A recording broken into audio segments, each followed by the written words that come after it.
perkara yang bisa merusak hati manusia.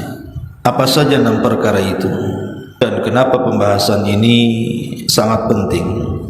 Karena kita tahu bahwa rusaknya hati itu akan merusak badan dan lisan seseorang. Dan itu berdasarkan hadis yang ma'ruf, ala wa inna fil jasadi mudghah idza saluhat saluhal jasadu kulluh wa idza fasadat fasadal jasadu kulluh ala wa hiyal qalb. Di dalam tubuh manusia itu ada segumpal daging. Kalau dia baik, maka akan memperbaiki semuanya. Tapi kalau dia jahat, maka akan mencelakakan semuanya. Itulah hati manusia. Dari hadis ini kita tahu bahwa hati itu penentu. Sebagaimana perkataan Imam Ibnul Qayyim rahimahullahu ta'ala, al-qalbu kal malik. Hati itu seperti raja. Dialah yang kemudian mengatur segalanya. Kalau hati mengatakan kepada mata, pandanglah yang haram, maka mata akan memandang yang haram. Kalau kata hati, pandanglah yang baik, maka mata pun akan memandang yang baik. Kalau hati mengatakan kepada kaki, langkahlah ke tempat haram, maka kaki akan melangkah ke tempat haram. Begitu juga kalau hati mengatakan langkahkan kakimu ke tempat yang baik, maka kaki pasti akan melangkah ke tempat yang baik, dan begitu seterusnya. Itulah posisi hati. Makanya kenapa dalam Islam amalan hati itu jauh lebih mulia dibandingkan amalan badan. Amalan hati itu lebih mulia jauh dibandingkan amalan badan. Bahkan amalan badan dan lisan sekalipun diterimanya itu dikarenakan karena amalan hati. Karena amalan hati itu penentu masalahnya.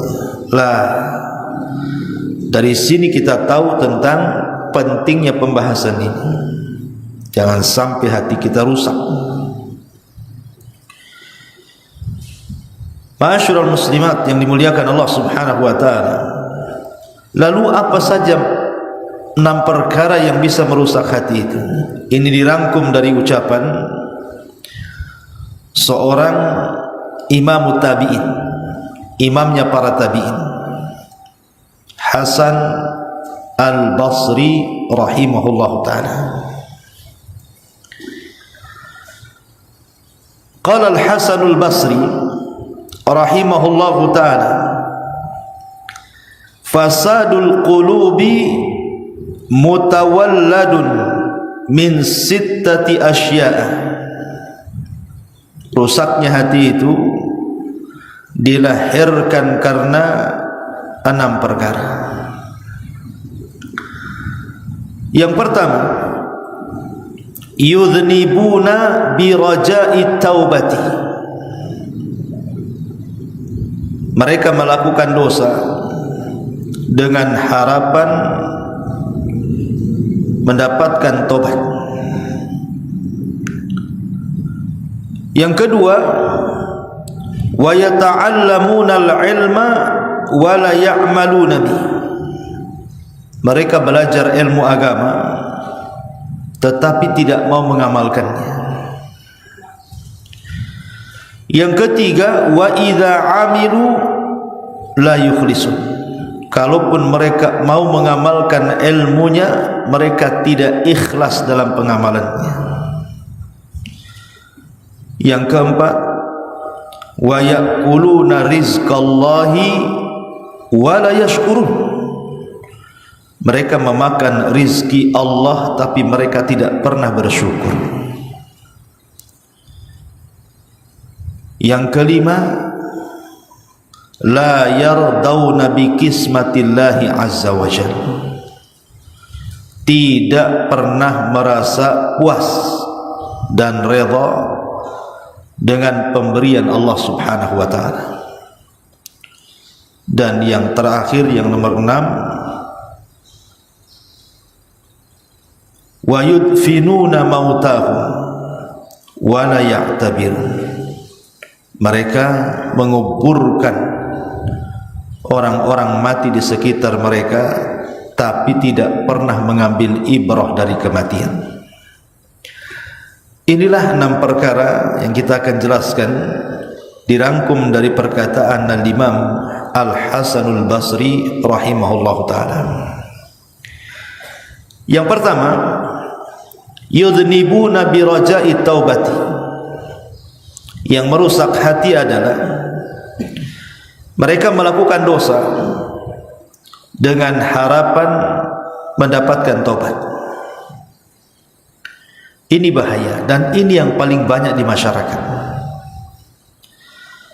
di mana orang-orang yang melakukan maksiat kepada Allah Azza wa Jalla, entah mereka tidak salat, artinya meninggalkan kewajiban, entah mereka tidak puasa Ramadan, entah mereka tidak menunaikan zakat, entah mereka sudah sanggup haji tidak haji, atau terang-terangan melakukan maksiat seperti minum khamar, judi, zina dan yang semacamnya. Terkadang kalau diingatkan itu, kapan lu taubat? Kapan kamu mau taubat? Ah, nanti aja, masih ada waktu. Saya kan masih muda, nantilah usianya kalau sudah dekat-dekat 60-70 tahun baru saya tobat katanya. Atau nantilah habis umroh, habis haji katanya. Kenapa bisa orang itu kemudian mengungkapkan kata-kata seperti itu? Kalau disuruh tobat itu gayanya nanti-nanti, lagunya nanti-nanti. Ah, nantilah, kan masih ada waktu, saya kan masih muda belum tua. Ya tadi karena hatinya rusak, hatinya sudah rusak, di mana mereka melakukan dosa itu biraja'i taubati, karena ada harapan, oh nanti juga kan ada waktu bisa tobat. Bukankah Allah itu Ghafur? Bukankah Allah itu Rahim? Allah itu Maha Pengampun, Allah itu Maha Penyayang katanya. Akhirnya meremeh-remehkan dosa karena keyakinan seperti itu karena rusaknya hati. Dia tidak tahu bahwa ketika dia mengucapkan kalimat seperti itu, bahwa apabila kemudian kita katakan kapan kamu taubat, kemudian dia mengatakan ah nanti dulu, usia saya masih panjang, nanti dulu, saya belum haji, belum umrah, dan begitu seterusnya. Dia tidak paham bahwa dia tidak tahu usia dia sampai kapan. Kematian orang itu kan tidak tahu. Siapa yang tahu kematian orang? Wa ma tadri nafsum madza taksibu ghadan wa ma tadri nafsum bi ayyi ardin tamut, kata Allah. Jiwa itu loh tidak tahu apa yang terjadi besok pagi, dan jiwa juga tidak tahu tempat kematiannya di mana. Makanya kenapa para ulama mengatakan jangan menunggu-nunggu tobat. Kalau bisa hari ini berdosa, hari ini juga tobat. Kalaupun besok harus berbuat dosa lagi, ya tobat lagi. Jangan dosanya hari ini, tobatnya minggu depan, gitu maksudnya. Kalau hari ini kita anggaplah tadi 1 jam tadi saya melakukan dosa, maka sekarang langsung bertobat, gitu maksudnya. Jangan sampai ditunda-tunda karena usia kita tidak tahu. Jangan sampai kita mati membawa dosa kepada Allah Subhanahu wa ta'ala. Sering saya katakan, dosanya iblis itu berapa kali sehingga dia diusir dari sorga? Dosanya iblis itu cuma 1 kali aja, di mana Allah Subhanahu wa ta'ala ketika memerintahkan iblis untuk sujud kepada Adam, tak mau. Itu aja dosa dia. Dia tak mau sujud kepada Adam karena perintah Allah. Pertanyaannya, kenapa iblis tak mau sujud? Karena di kepalanya ada syubhat, di mana dia merasa lebih baik dibandingkan Adam karena dia dicipta dari api, Adam dari tanah. Karena merasa baik dialah, akhirnya ujub, sombong dan takabur. Sebab itulah dia tak mau sujud. Jadi dosanya iblis cuma satu, tak mau sujud karena perintah Allah. Itu pun disuruh sujud satu kali saja, dia tak mau. Sebab itulah iblis diusir dari surga. Kita ini kadang-kadang meninggalkan sujud tak berapa kali kita tak tahu juga. Itu pun mengharap ingin masuk surga. Iblis tidak sujud satu kali dikeluarkan dari surga, kita pula tak sujud berkali-kali ingin masuk surga. Adam alaihi salatu wassalam juga dosanya satu kali saja itu, karena gara-gara memakan buah larangan. Kemudian keselak, baru dia ingat bahwa buah itu tak boleh dimakan. Itu saja sudah menjadikan Adam terusir dari surga. Qulna bitu minha jami'a. Qulna bitu minha jami'a. Keluar kalian semua. Coba bayangkan, Adam melakukan dosa satu kali dikeluarkan dari surga. Kita pula melakukan dosa berkali-kali, tak berapa kita tidak bisa menghitungnya, pun ingin masuk ke dalam surga. Padahal surga itu tidak dimasuki kecuali orang-orang yang bersih dari dosa. Ma'asyiral muslimat yang dimuliakan Allah Subhanahu wa taala, maka di antara tanda rusaknya hati adalah meremehkan dosa. Karena sebuah harapan masih ada waktu untuk bertobat. Sebenarnya bagus. Bagus orang itu mengharap ingin tobat. Yang tidak bagus itu mengakhir-akhirkan tobat. Kalau ada terbentik dalam hatinya ingin tobat, berarti ada kesadaran dalam hatinya. Yang tidak bagus itu kalau seandainya tobatnya diakhir-akhirkan. Kapan lo tobat? Tunggu habis nikah masih juga dia maksiat. Katanya habis nikah mau tobat. Tunggulah nanti habis umroh. Sudah umroh nih masih juga buat maksiat. Kapan lo tobat? Tunggulah nanti sampai usia saya 40. Udah 40 tahun masih juga. Tunggulah, akhirnya mati sih. Ceritanya tunggu saja tuh. Ini yang pertama.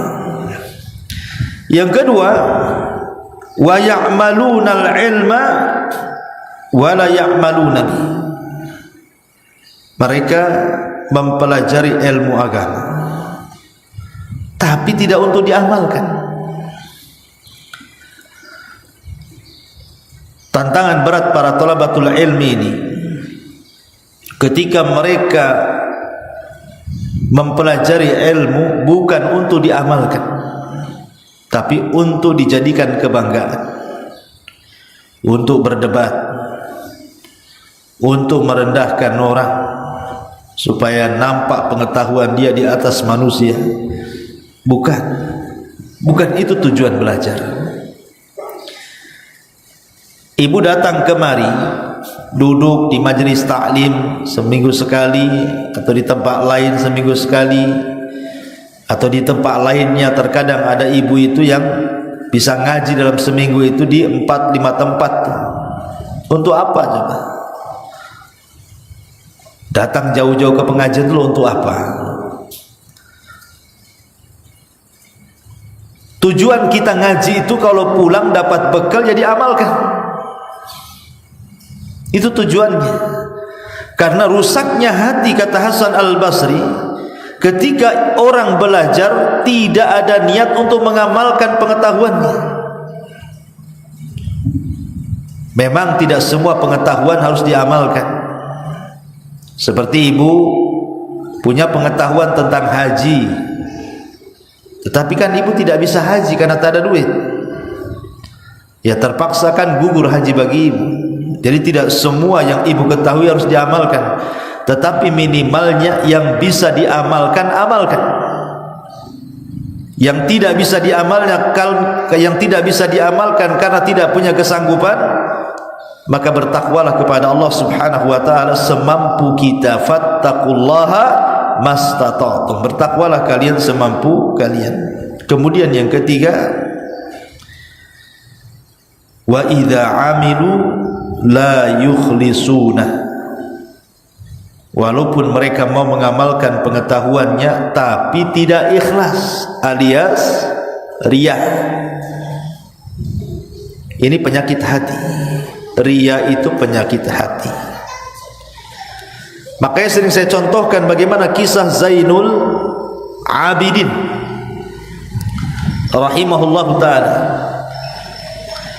Zainul Abidin ini dikenal dalam sejarah orang yang banyak memberikan sedekah, tetapi sedekah yang diberikan Zainul Abidin ini sadaqatus sir, sedekah yang tidak terang-terangan. Tidak ada yang tahu kalau Zainul Abidin ini dia bersedekah. Kenapa? Karena sedekahnya tengah malam, ketika manusia sedang tertidur. Dia menggendong gandum, kemudian meletakkan di depan setiap fuqara wal masakin sebanyak 70 pintu setiap malamnya. Diletakkan satu di sini, diletakkan satu di sana, diletakkan satu di sana lagi. Subhanallah. Setiap orang miskin ini besoknya membuka pintu sudah ada makanan tuh di depannya tuh. Enak enggak? Enak lah. Buka pintu udah ada beras di situ kan. Tidak perlu beli-beli. Tapi walaupun demikian, Zainul Abidin ini masih dicela orang dan dikatakan orang kaya bakhil katanya. Mereka tidak paham siapa yang selama ini memberi makan di depan rumah-rumah mereka. Begitulah manusia tidak bersyukur.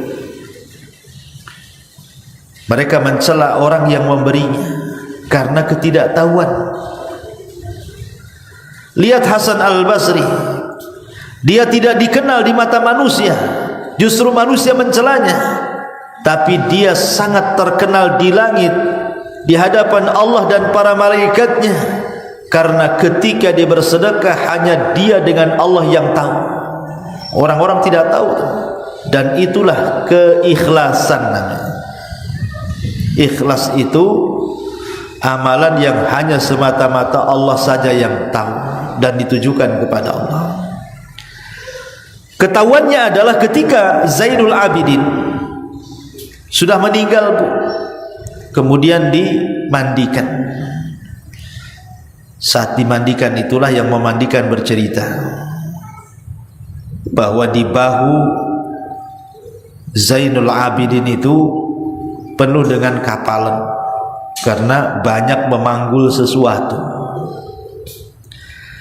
Dan setelah sepeninggalnya tidak ada satu gandum pun berada di depan rumah para fuqara wal masakin.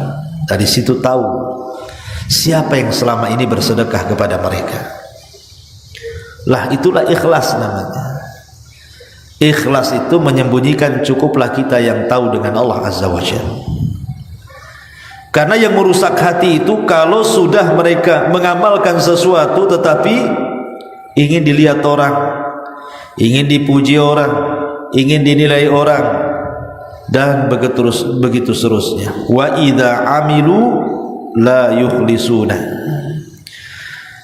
Kemudian yang keempat, wa ya'kuluna rizqallah wala yashkur.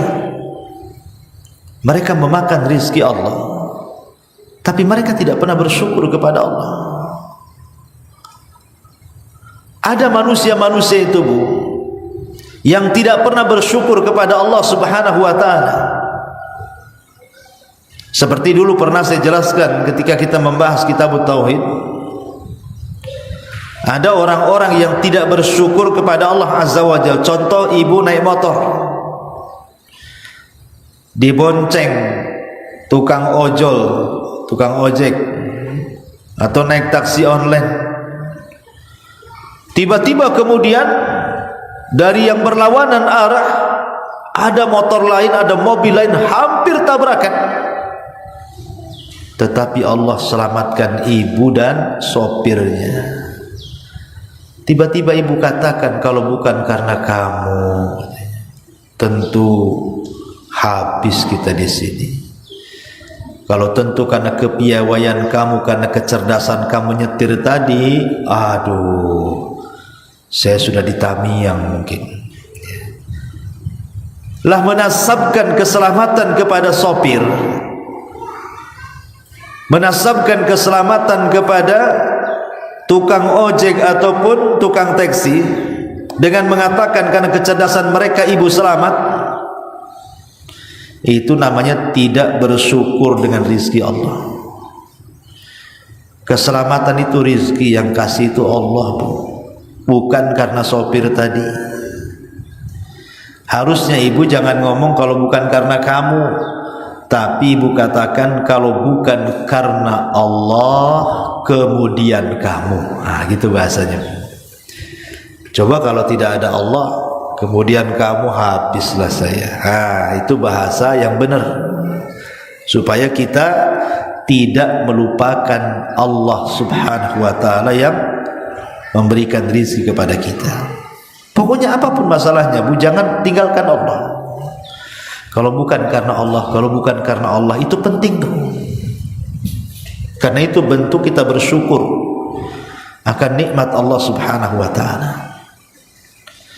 Ataupun diberikan rizki yang luas oleh Allah subhanahu wa ta'ala, tapi digunakan untuk bermaksiat, itu tidak bersyukur tuh.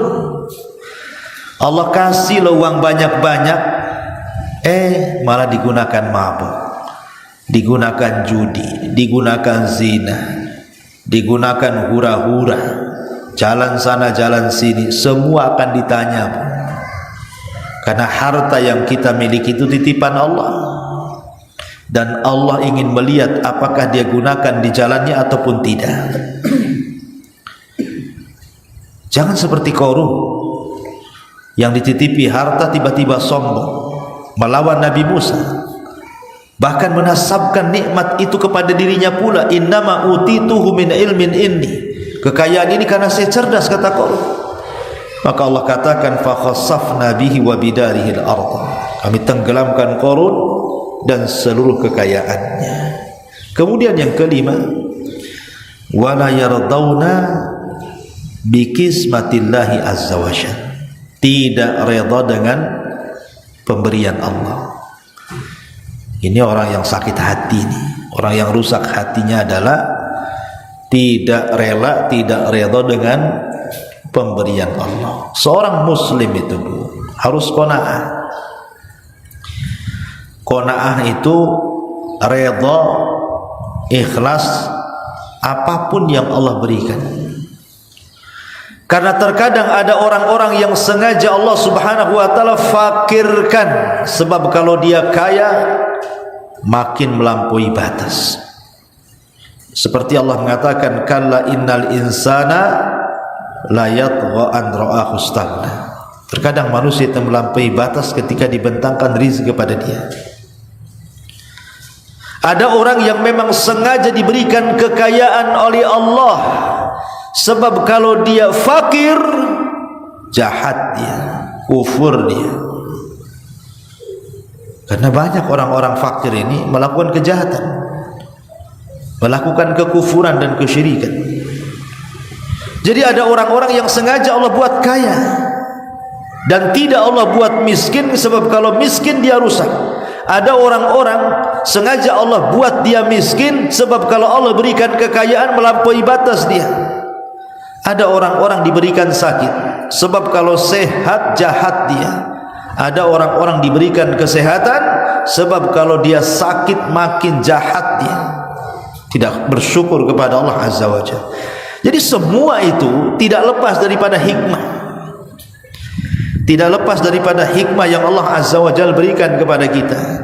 Makanya kalau hati ingin tenang, jadilah hamba Allah yang qanaah, menerima pemberian Allah subhanahu wa ta'ala. Sedikit diberi alhamdulillah, banyak diberi alhamdulillah. Sebab kalau kita menerima sesuatu pemberian dengan ikhlas, itu hasilnya akan berkah. Terkadang yang sedikit ini cukup, dan terkadang yang banyak pula tak cukup. Begitulah qanaah. Ataupun kalau orang qanaah biasanya membanyakkan yang sedikit, tapi kalau tidak qanaah menyedikitkan yang banyak. Orang kalau tidak qanaah, Bu, walaupun kaya sekaya-kayanya, dia akan merasa miskin, kurang aja hidupnya, padahal udah kaya. Makanya sering saya contohkan, saya kenal orang kaya di Batam dulu, Masya Allah kaya, Bu. Sekali kena corona, dihantam perusahaannya, nyungsep. Sekarang belum bangkit lagi perusahaannya, padahal rumahnya masih ada, masih asetnya masih miliaran, Bu. Mobilnya masih ada. Mobilnya bukan mobil jelek-jelek, mobil mahal-mahal, mobil miliaran tuh. Tapi kalau duduk ngobrol, Bu, Masya Allah, kayak orang kere, kayak orang miskin, persis kayak orang miskin, padahal masih kaya. Hanya karena tumbang usahanya saja. Tidak seperti dulu lah, kalau dapat uang itu wah miliaran gitu ya. Tapi Allah uji, hanya dicabut usahanya, uangnya masih banyak, rumahnya masih ada, kendaraannya masih ada. Tapi kalau sudah ngobrol, ngeluhnya, Bu, kayak orang hidup di rumah liar, Bu. Orang hidup di rumah liar aja tidak pernah ngeluh-ngeluh dia. Masih ada senyumnya, masih ada tertawanya, masih bisa lelap tertidur, masihlah dia bisa tertawa terbahak-bahak. Ini orang satu, ini orang kaya, ini senyum aja tidak.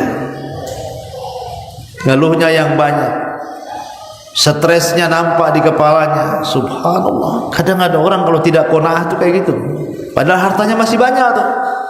Makanya saya katakan tadi, kalau orang qanaah itu membanyakkan yang sedikit, tetapi kalau orang yang tidak qanaah itu justru menyedikitkan yang banyak. Banyak hartanya tapi tetap sedikit di mata dia. Itu kalau tidak qanaah. Ya. Dan yang terakhir, wa yudfinuna mautahum. Mereka menguburkan orang-orang mati di antara mereka, wala ya'tabirun, tetapi tidak mengambil pelajaran. Ada orang-orang mati itu jelas-jelas dia yang memandikannya, dia yang mengkafaninya, dia ikut juga mengantarkan kerandanya sampai di kuburan, dia pula yang masuk ke lubangnya, dia pula yang ikut menguburkan dengan mencangkul tanahnya. Tapi pulang dari kuburan tidak ada pengaruh sama sekali bahwa dia akan seperti dia, bahwa dia akan seperti orang yang mati itu. Tak ada nampak-nampak lebih solehnya, tak ada nampak-nampak rajin ibadahnya, kayaknya biasa-biasa saja. Itu karena tidak pernah mengambil dari kematian orang lain, bahwa manusia itu ada batas umurnya. Orang kalau tidak pernah mikir mati atau mikir akan mati, maka akan terjatuh kepada tulul amal, panjang angan-angan.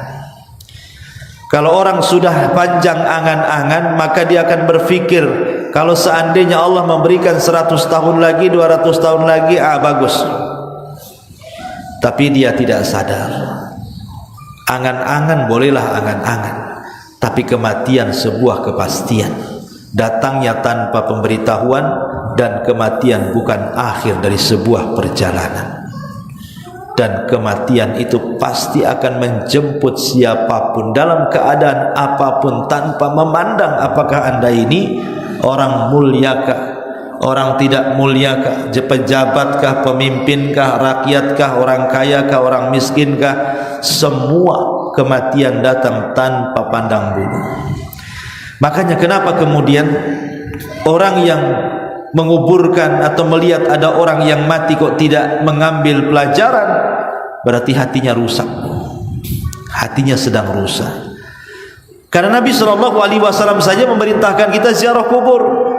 Apa fungsi ziarah kubur kata Rasul? Tudzakirukumul akhirah, supaya kalian ingat akhirat, bahwa di dunia ini ada kehidupan lain setelah kematian yang disebut dengan alam barzah. Setelah alam barzah ada lagi kehidupan yang disebut yaumul akhir, disitulah banyak peristiwa dan kejadian sampai orang masuk surga dan neraka. Lah, ini penting. Makanya Umar bin Abdul Aziz rahimahullahu ta'ala saat sakit parah, dia mengatakan kepada orang, hantarkan aku ke kuburan, hantarkan aku ke kuburan. Maka dipapahlah Umar bin Abdul Aziz ke kuburan. Untuk apa coba? Untuk ziarah kuburan. Ketika sampai di kuburan, Umar bin Abdul Aziz pun menangis, dan menangis orang-orang di sekitarnya. Maka ditanyakan kepada Umar bin Abdul Aziz, wa mayubkika ya Amiral Mukminin, apa yang membuat anda menangis wahai Amiral Mukminin? Wahai Umar ibn Abdul Aziz, apa yang membuat anda menangis? Maka Umar ibn Abdul Aziz mengatakan, celaka kalian, kalau seandainya Allah masukkan aku ke liang lahat, saya tidak tahu fa ayyu fariqaini ana, di kelompok mana saya akan diletakkan, katanya. Kalau aku mati, kata Umar bin Abdul Aziz, di kelompok mana saya akan diletakkan itu? Apakah di kelompok fariqun fil jannah wa fariqun fis sa'ir, ataukah saya dikelompokkan dengan kelompok-kelompok yang akan masuk ke dalam surga, ataukah saya akan diletakkan di kelompok yang akan masuk ke neraka syair? Saya tidak tahu. Saya tidak tahu, makanya saya menangis. Makanya Utsman ibn Affan radhiyallahu an juga sama, apabila diingatkan tentang kuburan dia menangis terseduh-seduh. Apabila diceritakan tentang neraka dia biasa saja. Dikatakan, wahai Utsman, dikisahkan di hadapanmu neraka, kau biasa-biasa saja. Dikisahkan kepadamu tentang alam kubur, kau bisa menangis sampai sedemikian rupa. Apa jawaban Utsman ibn Affan radhiyallahu an? Wailakum, celaka kamu. Kuburan itu raudun min riyadil jannah au hufratun min hufarin nar. Ingat, kuburan itu bisa menjadi taman yang menuju ke taman-taman sorga, atau boleh jadi itu sumur yang menuju kepada sumur-sumur neraka, naudzubillah. Ya, makanya orang yang mengingat kematian sehingga dia takut kepada Allah, semangat ibadah, memperbanyak bekal, berarti hatinya hidup. Tetapi orang yang ketika melihat kematian, melihat kuburan, kok tidak ada pengaruh dalam kehidupannya, berarti hatinya rusak. Itulah harus diperbaiki. Inilah 6 perkara yang disebutkan oleh Hasan al-Basri rahimahullahu ta'ala. Kalau ada pada diri seseorang, ketahuilah bahwa orang itu sedang rusak hatinya. Berarti kalau ingin baik hatinya, lakukan kebalikannya. Lakukan kebalikannya. Kalau kita berbuat dosa, segeralah bertobat. Segera bertobat. Kemudian yang kedua, kalau kita belajar, segera amalkan. Kemudian yang ketiga, kalau kita mengamalkan, usahakan ikhlas. Kemudian yang keempat, makanlah dari rizki Allah dan usahakan bersyukur. Kemudian yang kelima, qanaahlah dengan cara redha apapun yang Allah berikan kepada kita. Dan yang terakhir, ambillah pelajaran dari setiap kematian. Inilah diantara 6 perkara yang bisa menghidupkan hati kita. Wallahu a'lam.